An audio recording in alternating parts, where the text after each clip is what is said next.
Saudara-saudari, marilah kita mendengarkan renungan dengan judul Pesta Santo Stefanus Martir, yang berdasarkan pada Injil Matius bab 10 ayat 21. Yesus berkata, orang akan menyerahkan saudaranya untuk dibunuh. Demikian juga seorang ayah akan anaknya, dan anak-anak akan memberontak terhadap orang tuanya dan akan membunuh mereka. Dalam nama Bapa dan Putra dan Roh Kudus. Amin. Saudara-saudari terkasih dalam nama Tuhan Yesus Kristus. Kemarin kita baru saja merayakan Hari Raya Natal.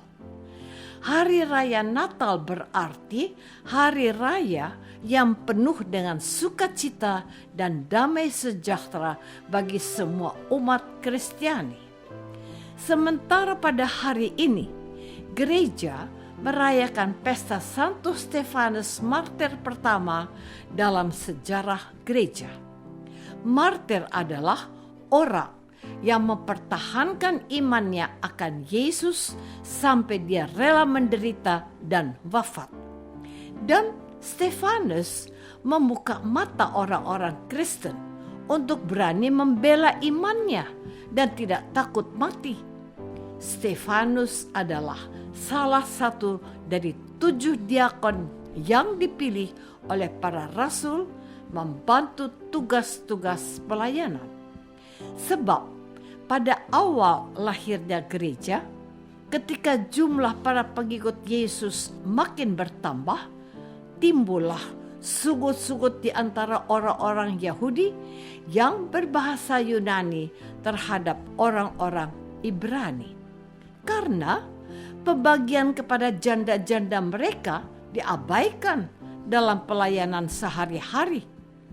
Untuk itu, ke-12 rasul memanggil semua murid dan berkata, kami tidak merasa puas karena kami melalaikan firman Allah. Oleh sebab itu, pilihlah 7 orang dari antaramu yang terkenal baik, penuh roh dan hikmat, supaya kami mengangkat mereka untuk tugas itu. Saudara-saudari terkasih, kematian Santo Stefanus sebagai martir sesungguhnya sudah diperkirakan dan dikatakan oleh Yesus kepada para muridnya. Dalam Injil hari ini, Yesus menegaskan tentang adanya ancaman dan bahaya yang besar. Yesus mengingatkan agar para muridnya waspada terhadap semua orang, karena ada yang akan menyerahkan mereka kepada majelis agama dan orang-orang akan menyesah para murid Yesus. Dan karena Yesus akan ada orang Kristiani yang digiring ke muka penguasa-penguasa dan raja-raja sebagai suatu kesaksian bagi mereka dan bagi orang-orang yang tidak mengenal Allah. Selain itu, Yesus juga berpesan bahwa seandainya orang-orang menyerahkan para murid, janganlah khawatir akan bagaimana dan akan apa yang harus kita katakan, karena semuanya itu akan dikaruniakan kepada pengikut Yesus pada saat itu juga. Karena bukan kita yang berkata-kata, melainkan Roh Bapa. Dia yang akan berkata-kata di dalam hati kita umatnya. Saudara-saudari terkasih, dalam kehidupan sehari-hari, kita sering mengalami hal-hal yang bertolak belakang. Ada yang lahir dan ada yang meninggal. Seperti kemarin, kita baru saja merayakan pesta Natal. Sementara pada hari ini kita langsung mendengar kisah Stefanus dibunuh. Hal ini menunjukkan bahwa untuk menjadi pengikut Yesus tidaklah mudah. Banyak orang yang akan membenci kita. Yang membenci tidak hanya orang lain, tetapi juga anggota keluarga sendiri yang mungkin belum pernah kita bayangkan dan alami.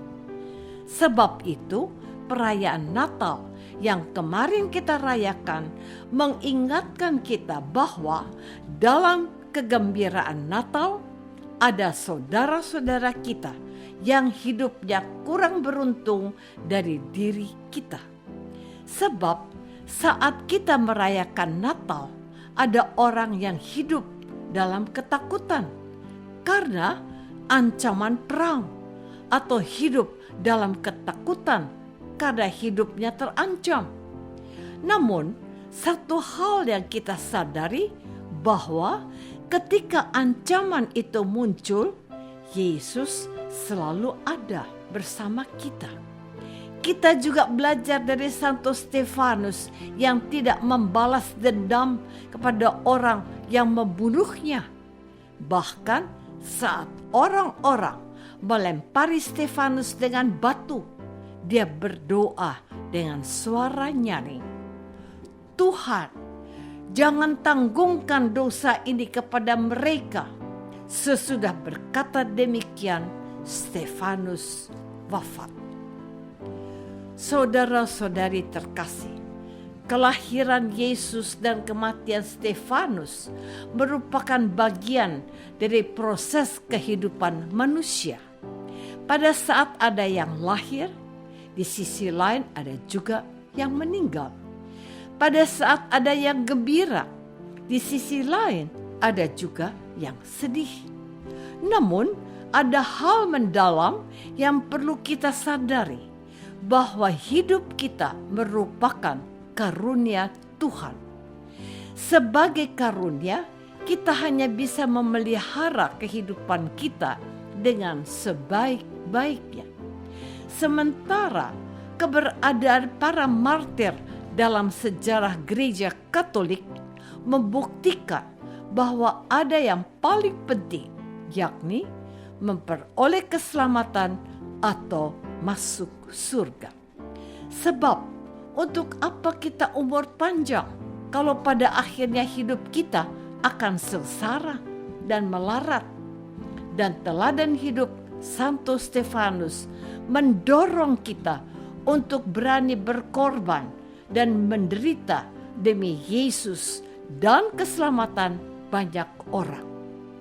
Disinilah Santo Stefanus mengikuti teladan Tuhan Yesus yang rela wafat di kayu salib dan ikhlas mengampuni dosa orang yang telah membunuhnya.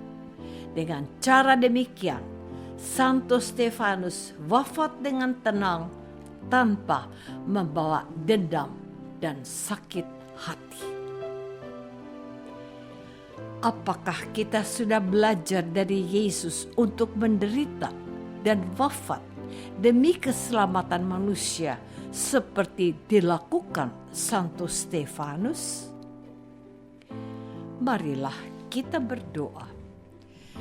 Tuhan Yesus Kristus, hari ini kami memperingati dan mengenang Santo Stefanus yang menderita dan wafat demi imannya kepadamu. Kami memohon ampun, sebab terkadang kami takut kehilangan nyawa kami. Semoga kuasa Roh Kudus-Mu membuat kami menjadi orang yang berani. Doa ini kami persembahkan dalam nama Yesus, Tuhan dan pengantara kami. Amin.